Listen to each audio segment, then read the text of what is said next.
Hello everyone. Welcome to Study Vibes Education. Daily Current Affairs, the 7th of August 2021. Which of India's indigenous aircraft carrier Vikrant has conducted its first sea test? Ans. First. After how many years has the Indian men's hockey team won a medal in the Olympics, creating history? Ans. 41 years.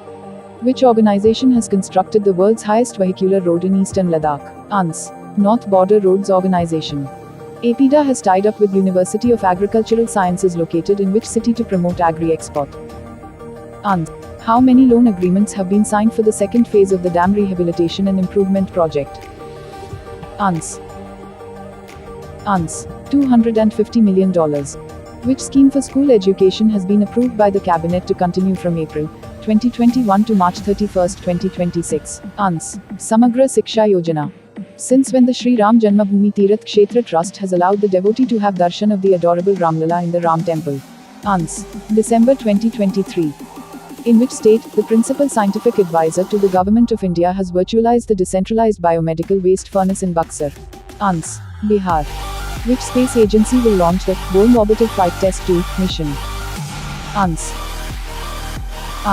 NASA. Which bank has launched shopkeeper overdraft scheme? HDFC Bank. Thank you so much for watching. Shining off.